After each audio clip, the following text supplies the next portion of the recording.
Welcome to middle education. Class 10th के बच्चों का सबसे ज़्यादा यही मैसेज था कि प्लीज़ सर अब हमारे लिए आप गणित विषय का एक प्रैक्टिस पेपर उपलब्ध कराइए ताकि हम हिंदी और संस्कृत की तरह मैथ में भी अच्छे नंबर से टॉप कर पाएँ। देखिए, मुझे पता है मैथ आप लोग को टफ लगता है, लेकिन परेशान मत हो। मिडिल एजुकेशन तुम्हारे सामने त्रैमासिक परीक्षा के सिलेबस के अकॉर्डिंग और साथ में ब्लूप्रिंट को ध्यान में रखते हुए ऐसा प्रश्न पत्र लेकर के आ चुका हूं जहां से फिर से बहुत सारे क्वेश्चन तुम्हारे एग्जाम में देखने को मिलेगा।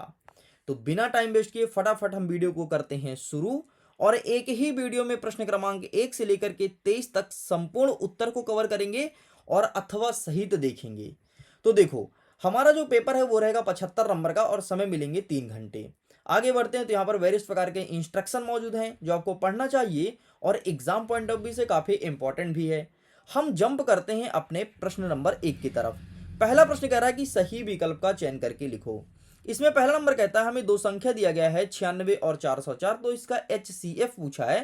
तो इसका सही आंसर हो जाएगा option number B, 4 is correct answer. And आपको पता है ये क्वेश्चन बोर्ड एग्जाम वर्ष 2024 में पूछा जा चुका है एंड फिर से तुम्हारे एग्जाम में आ रहा है। आगे बढ़ते हैं, दूसरा नंबर कह रहा है यदि द्विघात बहुपद दिया है ax² प्लस bx+c, इसका शून्य अल्फा और बीटा है, तो अल्फा प्लस बीटा का वैल्यू क्या होगा? तो यहां पर आपको लिखना है c/a, अर्थात option number A is correct answer. आगे बढ़ते हैं, तीसरा नंबर कह रहा है कि निम्नलिखित में दो चर में रैखिक समीकरण है, मतलब दो चर वाला रैखिक समीकरण क्या है? तो इसका सही आंसर लगाएंगे आपको हो जाएगा यहां पर ऑप्शन नंबर फर्स्ट। ठीक है, ये आपका दो चर वाला रैखिक समीकरण है, बाकी कोई नहीं है। आगे बढ़ते हैं, नेक्स्ट क्वेश्चन कह रहा है यदि द्विघात समीकरण, आपका द्विघात समीकरण दिया है ax² प्लस bx+c इक्वल 0 है, मूल समान है, तो समीकरण के विविधकर का मान ज्ञात करना है। तो विविधकर के मान ज्ञात करने का सूत्र क्या होता है? v² minus 4ac। बस इसका वैल्यू पुट कर दो तो आपका सही आंसर यहां पर निकल के आएगा option number A, 0 is correct answer. क्योंकि ना तो यहां पर v का कोई वैल्यू दिया है, ना तो a का, ना तो c का, इसलिए 0 आ जाएगा। नेक्स्ट हमारा पांचवा नंबर कहता है कि समांतर श्रेणी दिया है 5, 8, 11 और 14, और कहता है इसका 10वां पद क्या हो जाएगा? तो यहां पर आपको लगाना है option number C, 32 is correct answer. आगे बढ़ते हैं, छठवां नंबर, कोई त्रिभुज दिया गया है ABC जिसमें DE बराबर है AB के एंड CD का वैल्यू 3 सेंटीमीटर, EC का 4 है और BE का 6 है, तो DA का मान निकालना है। तो DA का मान हमारा निकल के आया है 4.5 सेंटीमीटर, अर्थात option number C is correct answer. आगे बढ़ते हैं नेक्स्ट क्वेश्चन की तरफ। हमारा प्रश्न क्रमांक 2 कह रहा है कि रिक्त स्थान की पूर्ति करो। पहला नंबर कहता है कि अंडर रूट 2 क्या है? तो अंडर रूट 2 एक अपरिमेय संख्या, तो यहां पर आपको अपरिमेय लिख देना है। ठीक है, इस प्रकार से आगे बढ़ते हैं। दूसरा नंबर कहता है कि घात एक एक वाले बहुपद में कितने बहुपद होते डैश डैश डैश बहुपद कहलाते हैं, मतलब जिसमें एक घात होती है उसे कौन सा बहुपद कहते हैं? उसे कहते हैं रैखिक बहुपद। तो आपको यहां पर रैखिक लिख देना है। आगे बढ़ते हैं, नेक्स्ट कह रहा है तीसरा नंबर, हमें एक समीकरण दिया गया है 2x धन y बराबर के, यदि x का मान 2 है और y का मान 1 है, तो हमें वैल्यू फाइंड करना है k का। तो इसका सही आंसर क्या हो जाएगा? आपका 5 निकल के आ रहा है एंड यहाँ पर 5 लिख देना है। आगे बढ़ते हैं, चौथा नंबर कहता है द्विघात समीकरण दिया गया है x² प्लस x-1 इक्वल 0, तो मूलों की प्रकृति क्या होगी? तो यहां पर मूलों की प्रकृति वास्तविक या भिन्न होगी, तो आपको यहां पर वास्तविक लिखना है। क्या लिखेंगे? वास्तविक। बस इतना लिख के कंप्लीट करेंगे। आगे बढ़ते हैं, पांचवा नंबर कहता है कि समांतर श्रेणी के कोई दो लगातार पदों का अंतर क्या कहलाता है? तो इसे हम कहते हैं सर्वांतर। तो यहां पर आपको लिखना है सर्वांतर, इतना लिख के कंप्लीट करेंगे। छठवां नंबर कहता है सभी वृत्त डैश डैश होते हैं, तो सभी वृत्त हमेशा समरूप होते हैं, तो आपको यहां पर समरूप लिख देना है। इस प्रकार से ये होता है कंप्लीट। आइए देखते हैं सत्य असत्य। पहला नंबर कहता है यदि एक त्रिभुज के दो कोण एक अन्य त्रिभुज के क्रमशः दो कोण के बराबर हो तो त्रिभुज क्या समरूप होगा? तो यहां पर आपको सत्य कर देना है। नेक्स्ट कहता है 3 और 5 का समांतर माध्य क्या 4 होता है? तो ये भी आपका सही कर देना है। नेक्स्ट कहता है एक द्विघात समीकरण के एक से अधिक मूल हो सकते हैं, तो यहां पर आपको असत्य कर देना है। नेक्स्ट कहता है दो चर में एक रैखिक समीकरण के अनेक अनेक हल होंगे, तो यहां पर आपको सत्य कर देना है। नेक्स्ट कहता है द्विघात बहुपद के अधिक से अधिक दो शून्य हो सकता है, तो यहां पर आपको सही कर देना है।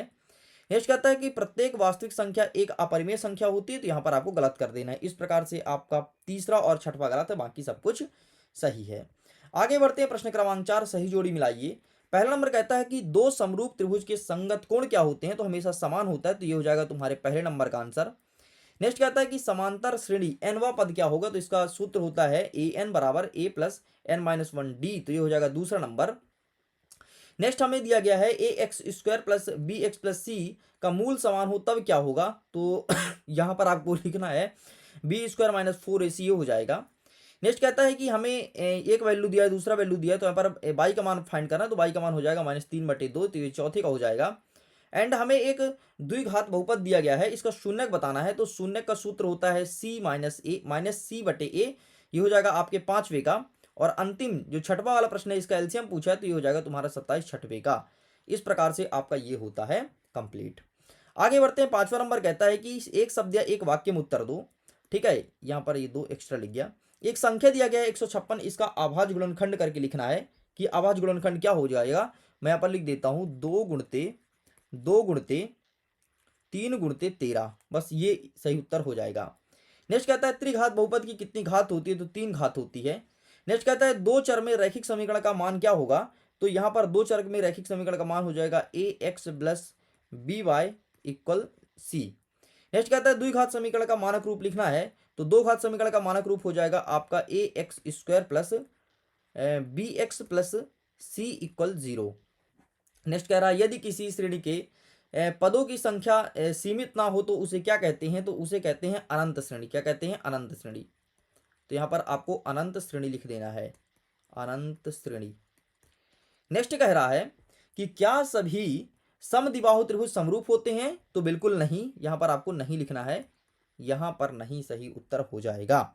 आगे बढ़ते हैं प्रश्न क्रमांक 6 के तरफ एंड सारे प्रश्न का उत्तर देखेंगे, लेकिन उसके पहले अगर आपको इसका पीडीएफ डाउनलोड करना है तो लिंक डिस्क्रिप्शन बॉक्स में है, जाइए जा करके इसके पीडीएफ को डाउनलोड कीजिए और फटाफट सारे क्वेश्चन को अच्छे से पढ़ लीजिएगा, क्योंकि कल आपके एग्जाम में यही सब क्वेश्चन देखने को मिलेगा। अब हम जल्दी जल्दी आपको क्वेश्चन दिखाएंगे और उसका आंसर कराएंगे फटाफट। ठीक है, छठवां नंबर कह रहा है कि हमें संख्या दिया गया है, बोला है इसका अभाज्य गुणनखंड करना है, और अथवा में कहता है कि 92 और 510 का HCF निकालना है। तो आइए दिखाते हैं इसका आंसर, ये रहा सबसे पहले ऊपर। ठीक है, इसका अभाज्य गुणनखंड बस इतना आपको लिखना है, 1 सेकंड, हाँ ठीक है, मैं पेन ले लेता हूँ रेड कलर का, बस इतना आपको लिखना है। नेक्स्ट इसका अथवा क्या कह रहा है, ये पूछा है और ये, तो बस इतना आपको लिख के चले आना है। आगे बढ़ रहे हैं, सातवां नंबर कह रहा है कि हमें एक संख्या दिया गया है 9 और 25, अभाज्य गुणनखंड में से HCF निकालना है, और अथवा में कहता है कि हमें HCF का वैल्यू दिया गया है इतना इतना और LCM का वैल्यू इतना इतना दिया गया है, तो इसे फाइंड करना है। आइए देखते हैं क्या होगा इसका सही आंसर। ये रहा इसका सही आंसर। ठीक है, आप पहले ऊपर वाला देख लीजिए, गॉट इट। इस प्रकार से आपको कंप्लीट करना है एंड ये रहा आपका अथवा वाला, तो इसका भी स्क्रीनशॉट ले लो। आगे बढ़ते हैं, आठवां नंबर कह रहा है कि 4u² प्लस 8u का शून्यक फाइंड करना है एंड अथवा में कहता है कि एक बहुपद दिया गया है, इसका भी शून्यक निकालो। आइए देखते हैं क्या होगा। ये रहा तुम्हारा शून्यक। ठीक, इस प्रकार से पहला स्टेप, फिर दूसरा स्टेप और शून्यक ज्ञात करने का ये रहा तीसरा स्टेप। ठीक, इस प्रकार से आपको निकालना है एंड फाइनली आंसर आपका ये हो जाएगा। नेक्स्ट जो पूछा था अथवा में, तो ये रहा इसका आंसर, इसका भी आप फोटो खींच सकते हैं। आगे बढ़ते हैं, नवा नंबर कहता है कि एक द्विघात बहुपद ज्ञात करो जिसके शून्य का योग तथा गुणनफल 1/4 और -1 हो, और अथवा में कहता है कि बहुपद के शून्य का योग 0 एवं गुणनफल ये क्या लिखा है भाई, स्क्वायर अंडर रूट। ठीक है, ये ऐसा अंडर रूट 5 है, तो बहुपद ज्ञात करो। ठीक है, ये नए तरीके से लिखा है, नए पैटर्न के आधार पर।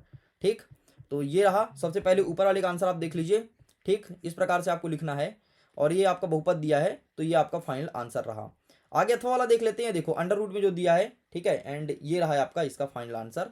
ठीक, इस प्रकार से सॉल्व करना है एंड इसका बहुपद ये है। ठीक, इस प्रकार से देखो, अंडर रूट 5 को इस प्रकार से लिखता है, नए तरीके से देख लो भाई क्वेश्चन को, नए पैटर्न में इस प्रकार से लिखे, तो परेशान मत होना। ठीक है, ये रहा।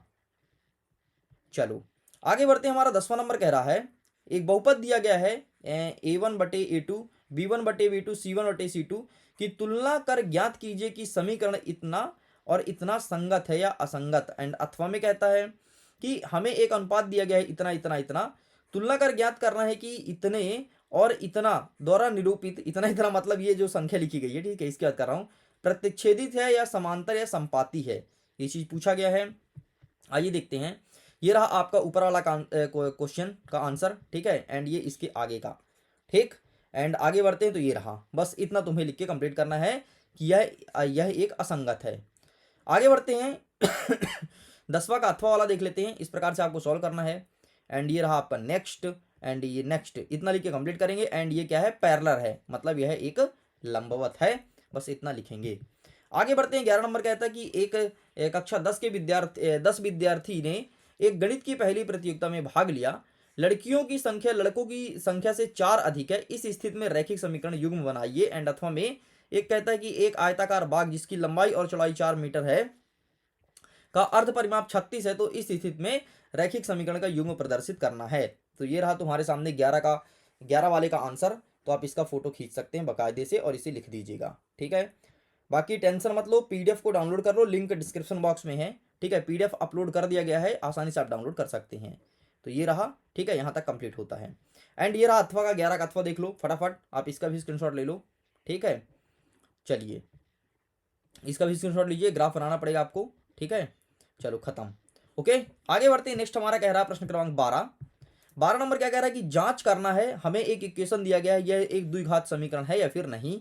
एंड अथवा में कहता है कि एक द्विघात समीकरण दिया गया है, इसके मूलों की प्रकृति भी बतानी है। तो आइए देखते हैं, ये रहा आपके सामने आंसर, ठीक, ये रहा। तो आप इसका फोटो खींच लीजिए। एंड ये रहा, बस ये आपका फाइनल आंसर रहा, दैट्स इट। चलो, एंड ये रहा, ओके। आगे बढ़ते हैं। तो हमें बताना है कि एक द्विघात समीकरण है। चलिए अथवा वाला देख लेते हैं फटाफट आप, ये रहा। एंड नेक्स्ट इसके आगे बस इतना ही लिख के कंप्लीट करना था, ओके। चलो आगे बढ़ते हैं। नेक्स्ट 13 नंबर कह रहा है कि गणितीय रूप में इसे व्यक्त करना है, दो क्रमागत धनात्मक पूर्णांक का गुणनफल इतना है, तो पूर्णांक को ज्ञात करना है। और अथवा में कहता है निम्न स्थिति को गणितीय रूप में व्यक्त कीजिए, ठीक है। एंड ये यहाँ पर आपका क्वेश्चन लिखा गया है। आइए देखते हैं 13 का उत्तर, ये रहा तुम्हारे सामने। एंड आगे बढ़ते हैं। तो ये रहा, एंड ये तुम्हारा फाइनल आंसर हो गया। एंड ये रहा आपके सामने एक आयताकार वाला, एक सेकंड ना, कौन सा क्वेश्चन है, अथवा वाला है, ठीक है। ये लिखना है, आगे बढ़ते हैं, ये लिखना है, एंड ये लिखना है। इसके बाद आपको ये आगे ये पूरा लिखना है, फिर इसके बाद ये लिखना है, ठीक। एंड 33 आपका फाइनल आंसर इसका आएगा। आगे बढ़ते हैं। नेक्स्ट 14 नंबर क्या कह रहा है, एक समांतर श्रेणी दिया गया है इतना इतना, तो इतने पदों का वैल्यू फाइंड करना है। और अथवा में एक और क्वेश्चन दिया गया है, इसके प्रथम पद का वैल्यू निकालना है। आओ देख लेते हैं 14 का, ये रहा ऊपर वाला, ठीक है। इसका फोटो खींच लीजिए। एंड ये रहा आपके सामने, एंड ये फाइनल आंसर, ओके।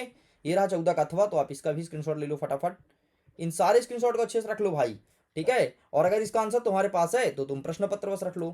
15 नंबर क्या कहता है कि समांतर श्रेणी का प्रथम पद एवं सर्वांतर ज्ञात कीजिए, जिसका तीसरा पद 5 और 7वां पद 9 हो।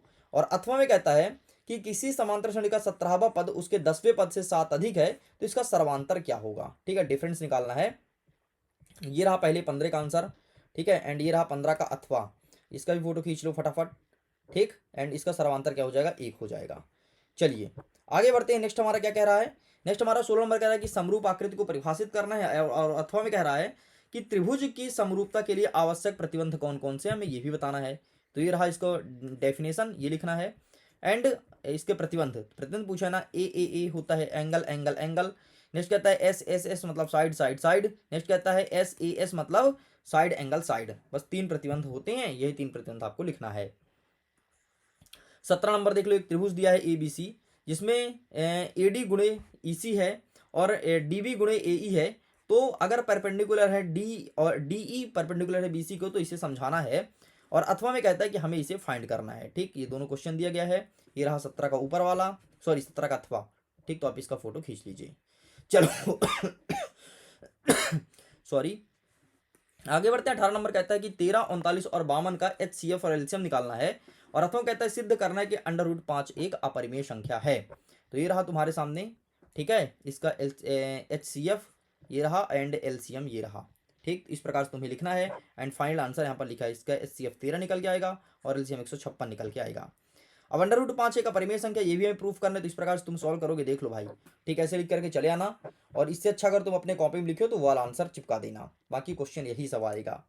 19 नंबर कहता है एक द्विघाती बहुपद दिया गया है, इसका शून्य ज्ञात करना है और शून्य के गुणांकों के बीच संबंध की सत्यता की जांच करनी है। अथवा में कहता है कि एक बहुपद दिया है t-15 का शून्य ज्ञात करो, शून्य तथा गुणांक के बीच सत्यता की जांच करो, ठीक। ऐसे क्वेश्चन दिए गए हैं। तो ये रहा तुम्हारे सामने 19 नंबर का आंसर, एंड ये रहा 19 का अथवा, ठीक है। तो इसका ही फटाफट फोटो खींच लो। चलिए, तो इस प्रकार से हमारा आंसर होता है द एंड। आगे बढ़ते हैं। 20 नंबर कहता है 3 अंकों वाली कितनी संख्याएं 7 से विभाजित है। और अथवा कहता है कि प्रथम 100 धन पूर्णांकों का योग ज्ञात कीजिए। तो आइए दिखा देते हैं, ये रहा तुम्हारे सामने आंसर। ठीक है, इतना लिखना है एंड ये रहा 100 धनात्मक पूर्णांक। ठीक है, 20 का अथवा वाला। ठीक, तो आप इसका फोटो खींच लीजिए एंड फाइनल आंसर आपका हो जाएगा 50-50। चलो आगे बढ़ते हैं। नेक्स्ट हमारा कह रहा है 21 नंबर की विलोपन विधि से हल कीजिए। ठीक है, ये क्वेश्चन दिया गया है और अथवा में कहता है कि दो संख्याओं का अंतर 26 है और एक संख्या दूसरी संख्या की 3 गुनी है, तो उन्हें ज्ञात कीजिए। ये प्रश्न पूछा गया है एंड ये रहा तुम्हारे सामने। ठीक है, ये रहा।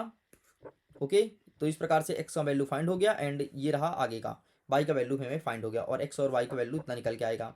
एंड नेक्स्ट देख लो, इसी का अथवा 11 का 21 का अथवा एंड इस प्रकार से आपका यहाँ तक होता है ये भी कंप्लीट।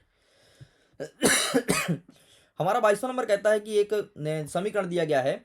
ठीक है, इसका मान ज्ञात करना है जिसके समीकरण के मूल बराबर हो और अथवा क्या कहता है कि समकोण त्रिभुज की ऊंचाई उसके आधार से 7 कम है और कर्ण 13 हो तो दो भुजाएं ज्ञात कीजिए। ये प्रश्न पूछा गया है, तो ये रहा आपके सामने आंसर। ठीक, आप इसका फोटो खींच लो एंड ये कंप्लीट होता है। आगे बढ़ते हैं। नेक्स्ट ये रहा के का मान आपका निकल आया एंड इसका अथवा वाला देख लो, ये रहा, यहाँ से स्टार्ट होता है आगे नेक्स्ट एंड अगेन नेक्स्ट। तो इसका आंसर कितना आया 12 सेंटीमीटर और 5 सेंटीमीटर। आगे बढ़ते हैं। लास्ट क्वेश्चन 23वां नंबर, यदि किसी त्रिभुज की एक भुजा के समांतर अन्य दो भुजाओं की भिन्न भिन्न बिंदुओं पर प्रतिच्छेद करने के लिए एक रेखा खींची जाए तो अन्य भुजाओं एक ही अनुपात में विभाजित करती है, हमें प्रूफ करना है। और अथवा में क्या कह रहा है कि यदि एक रेखा किसी त्रिभुज की दो भुजाओं को एक ही अनुपात में विभाजित करे तो तीसरी भुजाएं समांतर हो गई, सिद्ध करना है। तो आइए इसका आंसर देख लेते हैं। बाकी इसके पहले अगर आपने टेलीग्राम पे नहीं जुड़ा है अभी तक तो जाइए जाकर के जुड़ जाइए, लिंक डिस्क्रिप्शन बॉक्स में दिया गया है। टेलीग्राम पे जुड़ने से आपको बहुत फायदा मिलेगा, तो जुड़िएगा जरूर। ठीक, तो ये रहा, आप इसका फोटो खींचो एंड ये रहा नेक्स्ट। आगे बढ़ते हैं, ये रहा। ठीक, तो आप इसका फोटो ले लीजिए। 23 का अथवा वाला देख लो। ठीक है, अच्छा टेलीग्राम का भी लिंक डिस्क्रिप्शन बॉक्स में दिया गया है। ठीक, तो जाइए जुड़िए, व्हाट्सएप में जुड़िए, सब जगह जुड़ जाओ, सब जगह आपको फायदा मिलेगा और आपको पीडीएफ बूस्टर डोज सब कुछ वहां पर भी प्रोवाइड कराया जाता है, तो जाइए जुड़िएगा जरूर। चलो भाई, इस प्रकार से सब कुछ होता है कंप्लीट। वीडियो पसंद आए तो वीडियो को लाइक करिए, दोस्तों को शेयर जरूर कीजिएगा और सारे क्वेश्चन आंसर को अच्छे से पढ़ लो क्योंकि यहीं से तुम्हारे एग्जाम में पेपर बनने वाला है। मैं वीडियो एंड करता हूँ। Thank you so much.